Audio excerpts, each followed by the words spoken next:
Hi ಕನ್ನಡದ YouTube ಚಾನಲ್ಗೆಲ್ಲ ವಿದ್ಯಾರ್ಥಿನಿಯರಿಗೆ ಸ್ವಾಗತ ಅಂತ ಹೇಳ್ತಾ ವಿದ್ಯಾರ್ಥಿ ವೇತನ ಸ್ಕಾಲರ್ಶಿಪ್ಗಳ ಬಗ್ಗೆ ಮಾಹಿತಿಯನ್ನು ತಿಳಿಸ್ಕೊಡಿ ಅಂತ ವಿದ್ಯಾರ್ಥಿಗಳು ಒಂದು ಪ್ರಶ್ನೆ ಇತ್ತು. ಸೊ ಅದಕ್ಕೆ ಸಂಬಂಧಪಟ್ಟಂತೆ ಇದೀಗ ಒಂದು ವಿದ್ಯಾರ್ಥಿ ವೇತನದ ಬಗ್ಗೆ ಮಾಹಿತಿಯನ್ನು ತಿಳಿಸ್ತಾ ಇದ್ದು, ಸೊ 40,000ದಿಂದ 60,000 ರೂಪಾಯಿ ತನಕ ವಿದ್ಯಾರ್ಥಿಗಳಿಗೆ ಸಿಗ್ತಕ್ಕಂಥ ಒಂದು ವಿದ್ಯಾರ್ಥಿ ವೇತನದ ಬಗ್ಗೆ ಮಾಹಿತಿಯನ್ನು ತಿಳಿಸ್ತಾ ಇದ್ದೀನಿ. ಸೊ ಒಂದು ಯಾರು ಅಪ್ಲಿಕೇಶನ್ ಹಾಕಬಹುದಾಗಿರುತ್ತೆ, ಇದಕ್ಕೆ ಸೊ ಅರ್ಜಿನ ಸಲ್ಲಿಸೋದಕ್ಕೆ ಕೊನೆಯ ದಿನಾಂಕ ಯಾವಾಗಿರುತ್ತೆ, ಅಗತ್ಯ ಏನೆಲ್ಲ ದಾಖಲಾತಿಗಳು ಬೇಕಾಗಿರುತ್ತೆ, ಯಾವ ವೆಬ್ಸೈಟ್ನಲ್ಲಿ ವಿದ್ಯಾರ್ಥಿಗಳು ಅಪ್ಲಿಕೇಶನ್ ಹಾಕಬಹುದು, ಕಂಪ್ಲೀಟ್ ಮಾಹಿತಿ ವಿಡಿಯೋದಲ್ಲಿ ತಿಳ್ಕೊಂತಾರೆ.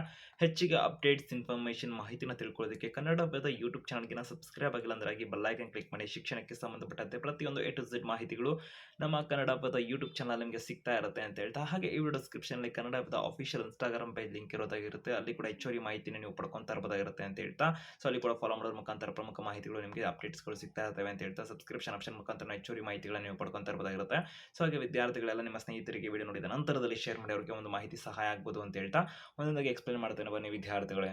ವಿದ್ಯಾರ್ಥಿಗಳಿಗೆ ಒಂದು ಸ್ಕಾಲರ್ಶಿಪ್ ಬಗ್ಗೆ ಮಾಹಿತಿಯನ್ನು ತಿಳಿಸುವಂತಾದರೆ, ಸೊ ಯುಗೋ ಉಪಕ್ರಮವಾಗಿ ಯುಗೋ ವಿದ್ಯಾರ್ಥಿ ವೇತನ ಅಂತಕ್ಕಂಥದ್ದು ಏನಿದೆಯಲ್ಲ, ಸೊ ಅದು ಒಂದು ವಿದ್ಯಾರ್ಥಿ ವೇತನವನ್ನು ಕೊಡುವಂಥದ್ದಾಗಿರುತ್ತೆ. ಒಂದು ಪ್ರೋಗ್ರಾಮ್ 2025-26ನೇ ಒಂದು ಸಾಲಿನಲ್ಲಿ ವೃತ್ತಿಪರ ಪದವಿ ಪೂರ್ವ ಕೋರ್ಸ್ಗಳನ್ನು ಅನುಸರಿಸುತ್ತಿರುವ ಯುವತಿಯರಿಗೆ ಆರ್ಥಿಕ ನೆರವು ನೀಡಲು ವಿನ್ಯಾಸಗೊಳಿಸಲಾಗಿದೆ ಅಂತ ಮಾಹಿತಿಯನ್ನು ಕೊಟ್ಟಿದ್ದಾರೆ. ಅಂದರೆ ವೃತ್ತಿಪರ ಪದವಿ ಕೋರ್ಸ್ ಆಗಿರುತ್ತೆ, ಇದು ಪದವಿ ಪೂರ್ವ ಅಂತೇಳಿ ಮೆನ್ಷನ್ ಆಗಿರುವಂಥದ್ದಾಗಿರುತ್ತೆ ಕನ್ನಡ ಅನುವಾದ ಮಾಡಿದಾಗ. ಅಂದರೆ ವೃತ್ತಿಪರ ಕೋರ್ಸನ್ನು ಮಾಡುವಂಥವ್ರಿಗೆ ಕೊಡುವಂಥದ್ದಾಗಿರುತ್ತೆ. ಯುವತಿಯರಿಗೆ ಅಂತ ಮಾಹಿತಿಯನ್ನು ಕೊಟ್ಟಿದ್ದಾರೆ. ಆರ್ಥಿಕ ನೆರವು ನೀಡಲು ವಿನ್ಯಾಸಗೊಳಿಸಲಾಗಿರುತ್ತದೆ ಅಂತ ಬೋಧನೆ ಆಗಿರ್ಬೋದು, ಅಂದರೆ ಟೀಚಿಂಗ್ಗೆ ಸಂಬಂಧಪಟ್ಟಂತೆ ಓದ್ತಿರುವಂಥವ್ರು ಇರ್ತಾರಲ್ಲ ಅವರಿಗೆ, ಮತ್ತು ನರ್ಸಿಂಗ್ ಆಗಿರ್ಬೋದು, ಔಷಧಾಲಯ ಅಂತ ಕೊಟ್ಟಿದ್ದಾರೆ, ಔಷಧ ಮತ್ತು ಇಂಜಿನಿಯರಿಂಗ್ ಒಂದು ಕೋರ್ಸ್ಗಳೇನು ಬರ್ತಾವಲ್ಲ, ವಾಸ್ತುಶಿಲ್ಪ ಆಗಿರ್ಬೋದು, ಆರ್ಕಿಟೆಕ್ಚರ್, ಕಾನೂನು ಲಾ ಆಗಿರ್ಬೋದು, ನಂತರದಲ್ಲಿ ಒಂದು ಮೆಡಿಕಲ್ ಆಗಿರ್ಬೋದು, ಈ ಒಂದು ಓದ್ತಕ್ಕಂಥವ್ರಿಗೆ ಈ ಒಂದು ಕೊಡುವಂಥದ್ದಾಗಿರುತ್ತೆ ವಿದ್ಯಾರ್ಥಿ ವೇತನ. ವೃತ್ತಿಪರ ಪದವಿ ಕೋರ್ಸ್ಗಳಲ್ಲಿ ದಾಖಲಾದ ಶೈಕ್ಷಣಿಕವಾಗಿ ಪ್ರತಿಭಾನ್ವಿತ ವಿದ್ಯಾರ್ಥಿಗಳನ್ನು ಬೆಂಬಲಿಸುವ ಗುರಿಯನ್ನು ಈ ವಿದ್ಯಾರ್ಥಿ ವೇತನ ಸೊ ಹೊಂದಿದೆ ಅಂತಕ್ಕಂಥ ಮಾಹಿತಿನ ತಿಳಿಸಿರುವಂಥದ್ದಾಗಿರುತ್ತೆ. ಪ್ರಮುಖವಾಗಿ ಇಲ್ಲಿ ಅಪ್ಲಿಕೇಶನ್ ಬಗ್ಗೆ ತಿಳಿಸುವಂಥದ್ರ ಮಾಹಿತಿಗಳನ್ನು, ಸೊ ಯುಗೋ ವಿದ್ಯಾರ್ಥಿ ವೇತನ ಇದೆಯಲ್ಲ, ಅಮೆರಿಕದ ಒಂದು ಕ್ಯಾಲಿಫೋರ್ನಿಯಾದಲ್ಲಿರುವಂಥ ಲಾಭರಹಿತ ಸಂಸ್ಥೆಯಾದಂಥ ಯುಗೋ ಭಾರತದ ಮಹತ್ವಾಕಾಂಕ್ಷಿಗಳಿಗೆ ಒಂದು ಭರವಸೆಯ ಯುವತಿಯರಿಗೆ ಕೊಡ್ತಕ್ಕಂಥದ್ದಾಗಿರುತ್ತೆ. ಒಂದು ಉನ್ನತ ಶಿಕ್ಷಣವನ್ನು ಪಡೆಯಲು ಸಹಾಯ ಮಾಡೋದಕ್ಕೆ ಈ ವಿದ್ಯಾರ್ಥಿ ವೇತನ ಕೊಡ್ತಾರೆ ಯುವತಿಯರಿಗೆ ಅಂತ ಹೇಳ್ಬೋದಾಗಿದ್ದು, ಯುಗೋ ವಿದ್ಯಾರ್ಥಿ ವೇತನ ಕಾರ್ಯಕ್ರಮ ಏನಿದೆ 2025-26 ಅರ್ಜಿಯನ್ನು ಸಲ್ಲಿಸೋದಕ್ಕೆ ಅಕ್ಟೋಬರ್ 31, 2025 ಕೊನೆಯ ದಿನಾಂಕ ಅಂತ ಮಾಹಿತಿಯನ್ನು ಕೊಟ್ಟಿದ್ದಾರೆ. ಇಲ್ಲಿ ನಿಮಗೆ ತಿಳ್ಕೊಂಡ್ರಿ 2 ಅಪ್ಲಿಕೇಶನ್ ಹಾಕೋದು ಅಂತ ಅರ್ಹತೆಗಳು. ಅರ್ಜಿದಾರರು ತಮ್ಮ ಪದವಿ ಕಾರ್ಯಕ್ರಮದ ಯಾವುದೇ ವರ್ಷದಲ್ಲಿ ಕಳೆದ ವರ್ಷ ಹೊರತುಪಡಿಸಿ ಓದುತ್ತಿರಬೇಕು ಅಂತ ಮಾಹಿತಿಯನ್ನು ಕೊಟ್ಟಿದ್ದಾರೆ. ಅಂದರೆ ಅವರು ಇಲ್ಲಿ ಅರ್ಜಿ ಸಲ್ಲಿಸಿರುವಂಥವ್ರು 10ನೇ ತರಗತಿ ಮತ್ತು 12ನೇ ತರಗತಿ ಪರೀಕ್ಷೆಗಳಲ್ಲಿ ಗರಿಷ್ಠ ಅಂದರೆ ಕನಿಷ್ಠವಾಗಿ 70%, ಕನಿಷ್ಠ ಅವರಿಗೆ 70% ಅಂಕಗಳನ್ನು ಪಡೆದಿರಬೇಕು ಅಂತ ಮಾಹಿತಿಯನ್ನು ತಿಳಿಸಿದ್ದಾರೆ. ಅರ್ಜಿದಾರರ ಕುಟುಂಬದ ವಾರ್ಷಿಕ ಆದಾಯವು ಎಲ್ಲ ಮೂಲಗಳಿಂದ 5 ಲಕ್ಷ ರೂಪಾಯಿಗಳಿಗಿಂತ ಕಡಿಮೆನೇ ಇರಬೇಕು ಅಂತ ಕೊಟ್ಟಿದ್ದಾರೆ. ಮತ್ತು ಭಾರತದಾದ್ಯಂತ ವಿದ್ಯಾರ್ಥಿಗಳು ಅಪ್ಲಿಕೇಶನ್ ಹಾಕಬಹುದು ಅಂತೆಲ್ಲ ತಿಳಿಸಿದ್ದಾರೆ. ಪ್ರಮುಖವಾಗಿ ನೋಡುತ್ತಿದ್ದಾರೆ ಇದರ ಪ್ರಯೋಜನಗಳು, ಆಯ್ಕೆಯಾದ ವಿದ್ಯಾರ್ಥಿಗಳು ಅಥವಾ ವಿದ್ವಾಂಸರು ಕೆಳಗಿನ ನಿರ್ದಿಷ್ಟದಂತೆ ವಿದ್ಯಾರ್ಥಿ ವೇತನ ಪಡಿತಾರೆ ಅಂತ. ಬೋಧನಾ ಕೋರ್ಸ್ಗಳಿಗೆ ಅಂದರೆ ಟೀಚಿಂಗ್ ಮಾಡ್ತಾರಲ್ಲ, ಇವತ್ತು ಡಿ.ಎಡ್ ಆಗಿರ್ಬೋದು, ಈ ಒಂದು ಬಿ.ಎಡ್ ಆಗಿರ್ಬೋದು, ಬಿ.ಎಡ್ ಮೆಜಾರಿಟಿ ಇಲ್ಲ ಆಗಿರುತ್ತೆ. ಸೊ ಬೋಧನಾ ಕೋರ್ಸ್ ಏನಿರುತ್ತಲ್ಲ, ಅವರೊಂದು ಟೀಚಿಂಗ್ಗೆ ಸಂಬಂಧಪಟ್ಟವರಿಗೆ 2 ವರ್ಷಗಳವರೆಗೆ ಅಂದರೆ 40,000 ರೂಪಾಯಿ, ಭಾರತದ ರುಪಿ ಪ್ರಕಾರದಲ್ಲಿ 40,000 ರೂಪಾಯಿಗಳ ಒಂದು ವಿದ್ಯಾರ್ಥಿ ವೇತನ ಪಡ್ಕೊಂಬೋದಾಗಿರುತ್ತೆ.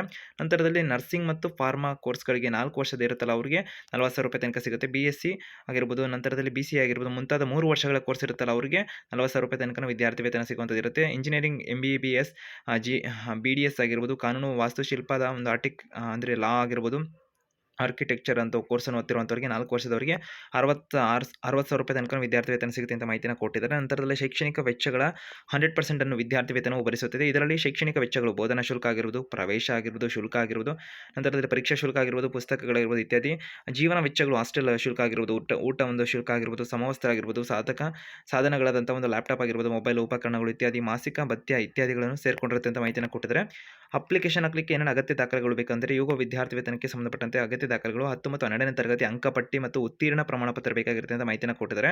ನಂತರದಲ್ಲಿ ಸರ್ಕಾರ ನೀಡಿದ ಗುರುತಿನ ಚೀಟಿ, ಆಧಾರ್ ಕಾರ್ಡ್ ಆಗಿರ್ಬೋದು, ಮತದಾರರ ಗುರುತಿನ ಚೀಟಿ ಆಗಿರ್ಬೋದು, ಚಾಲನಾ ಪರವಾಗಿ ಡ್ರೈವಿಂಗ್ ಲೈಸೆನ್ಸ್ ಆಗಿರ್ಬೋದು, ಪ್ಯಾನ್ ಕಾರ್ಡ್ ಆಗಿರ್ಬೋದು, ವೋಟರ್ ಐಡಿಗಳು ಇವುಗಳು ಬೇಕು ಅಂತ ತಿಳಿಸಿದ್ದಾರೆ. ಮತ್ತು ಪ್ರಸ್ತುತ ವರ್ಷದ ಪ್ರವೇಶದ ಪುರಾವೆ, ಅಡ್ಮಿಷನ್ ಇರುತ್ತಲ್ಲ, ಪ್ರೆಸೆಂಟ್ ವರ್ಷ ಅಡ್ಮಿಷನ್ ಆಗಿರೋದು, ಅದರ ಒಂದು ಶುಲ್ಕ ರಸೀದಿ, ಫೀಸ್ ರೆಸಿಪ್ಟ್ ಮತ್ತು ಪ್ರವೇಶ ಅಡ್ಮಿಷನ್ ಸ್ಲಿಪ್ ಬೇಕಿರುತ್ತೆ ಅಂತ ಮಾಹಿತಿಯನ್ನು, ಮತ್ತು ಸಂಸ್ಥೆಯ ಗುರುತಿನ ಚೀಟಿ, ID ಕಾರ್ಡು, ನಂತರದಲ್ಲಿ ಉಚಿತ ಪ್ರಮಾಣಪತ್ರ ಎಲ್ಲ ಬೇಕಿರುತ್ತೆ ಅಂತ ತಿಳಿಸಿದ್ದಾರೆ, ಅಥವಾ ಯಾವುದಾದ್ರು ಒಂದು ಅಂತ.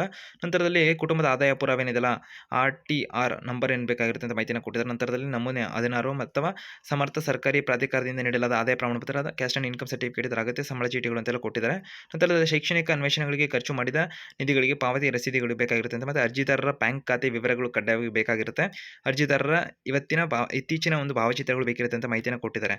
ನಂತರದಲ್ಲಿ ಅರ್ಜಿನ ಯಾವ ಥರ ಸಲ್ಲಿಸಬಹುದು ಅಂತ ತಿಳ್ಕೊಳ್ಳೋಂತಾದರೆ, ಕೆಳಗಿನ ಈಗಾಗಲೇ ಕೊಟ್ಟಿರ್ತಕ್ಕಂಥ ಒಂದು ವೆಬ್ಸೈಟ್ ಇರ್ತಾವಲ್ಲ, ಸೊ ಅದ್ರ ಮೇಲೆ ಕ್ಲಿಕ್ ಮಾಡೋದ್ರ ಮುಖಾಂತರನೂ ಕೂಡ ಅವರು ಅಪ್ಲಿಕೇಶನ್ ಹಾಕ್ಬೋದಾಗಿರುತ್ತೆ. ನೋಡ್ಬೋದಾಗಿರುತ್ತೆ. ನೋಂದಾಯಿತಿರೋ ಐಡಿಯೊಂದಿಗೆ ಬಡ್ಡಿ ಫಾರ್ ಸ್ಟಡಿ ಈ ಒಂದು ವೆಬ್ಸೈಟ್ಗೆ ಲಾಗಿನ್ ಮಾಡೋದ್ರ ಮುಖಾಂತರದಲ್ಲಿ ಅರ್ಜಿ ನಮೂನೆ ಪುಟಕ್ಕೆ ನ್ಯಾವಿಗೇಟರ್ ಕೂಡ ಮಾಡಲಾಗ್ತದೆ ಅಂತ ಮಾಹಿತಿಯನ್ನು ಕೊಟ್ಟಿದ್ದಾರೆ. ಒಂದು ವೆಬ್ಸೈಟ್ಗೆ ಹೋಗೋದ್ರ ಮುಖಾಂತರನೂ ಕೂಡ ನೀವು ಅಪ್ಲಿಕೇಶನ್ ಹಾಕ್ಬೋದಾಗಿರುತ್ತೆ. ಸರ್ಚ್ ಮಾಡಿ ಇದಕ್ಕೆ ಸಂಬಂಧಪಟ್ಟಂತೆ ಕೂಡ ಯುಗೋ ಒಂದು ಸ್ಕಾಲರ್ಶಿಪ್ ಅಂತಲೂ ಕೂಡ ನಿಮಗೆ ಮಾಹಿತಿನ ಸಿಗುತ್ತೆ. ನೀವು ಇನ್ನು ನೋಂದಾಯಿಸದಿದ್ದರೆ ನಿಮ್ಮ ಇಮೇಲ್, ಮೊಬೈಲ್ ಸಂಖ್ಯೆ ಅಥವಾ ಗೂಗಲ್ ಖಾತೆಯನ್ನು ಬಳಸಿಕೊಂಡು ಕೂಡ ಒಂದು ಸೈನ್ ಅಪ್ ಮಾಡ್ಕೋಬೋದಿರುತ್ತೆ.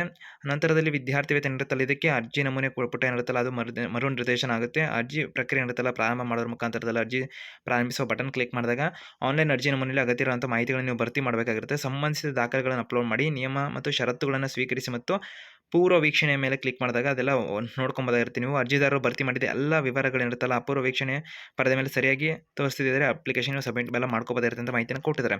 ಹೆಚ್ಚಿಗೆ ಅಪ್ಡೇಟ್ಸ್ ಇನ್ಫಾರ್ಮೇಷನ್ಗೆ ಚಾನಲ್ಗೆ ಸಬ್ಸ್ಕ್ರೈಬ್ ಆಗಿ ಬೆಲ್ ಐಕಾನ್ ಕ್ಲಿಕ್ ಮಾಡಿ.